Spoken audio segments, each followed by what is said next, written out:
Hey guys, it's Ken from Investing Made Easy here, and welcome to another video on the journey from investing from $1,000 US to $100,000 US, and maybe even further. If you're enjoying this series, make sure you like and subscribe for future videos. This series will be uploaded every Thursday in the evening in the UK and the late afternoon in the States. In case this is your first episode, be sure to check out the first video in this series so that you understand how our investing works in this series. This week I've been extremely busy as I'm moving back home. Therefore, instead of running stocks through the stock picker, I will instead be picking stocks based on their prior performance.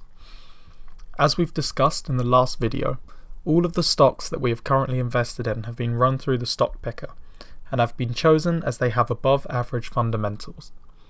Therefore, reinvesting into any of these companies would be suitable. When reinvesting, I'll be choosing companies that have not been performing as well recently. This means that when I add more of that stock into my portfolio, it will lower my average purchase price. Let's take Intel as an example. When I purchased 4 shares of Intel in week 2, I paid $58.51 per share. Now in week 4, the price per share of Intel has dropped to $57.07.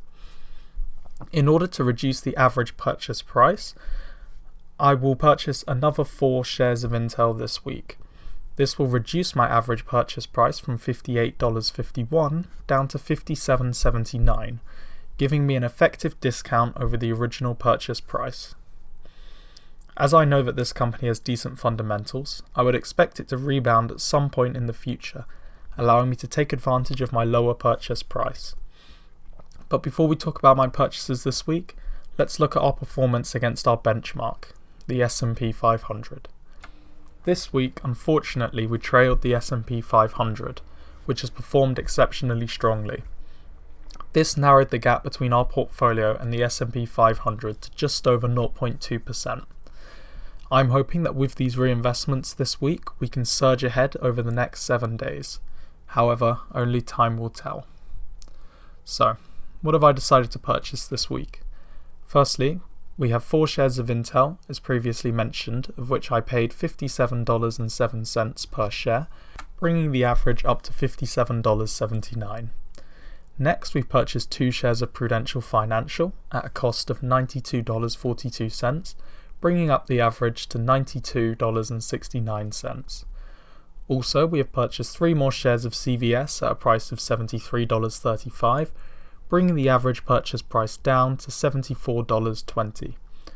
And finally, for the stocks that we have purchased this week, we purchased 5 shares of HSBC at an average purchase price of $37.16, bringing the average cost down to $37.18. For our cryptocurrency this week, we have chosen to invest in EOS again, as they've been performing exceptionally well recently, so we purchased another 20 EOS, for each we paid $2.6 US. This unfortunately brings our average up to $2.49, but I believe that this cryptocurrency still has a long way to go. For our index this week, we'll be further investing into the Dow Jones Industrial Index, as this is probably the safest option we can do, just before Donald Trump is probably due to make more tweets next week. Finally, for this week, let's take a look at our portfolio composition. As you can see, it looks a little bit less cluttered than last week, as some of the slices are getting larger and you can see which bits are starting to dominate. As I promised, I'll try and get a chart grouped by financial sectors, but this will take me some time to complete, so just bear with me on that. Other than that, thanks for taking the time to watch my video. If you enjoyed, make sure to like and subscribe for future videos on this topic. Remember to tune in next Thursday to see the performance of this portfolio, as well as the picks for that week. Until then, this has been Ken from Investing Made Easy, and I'll see you.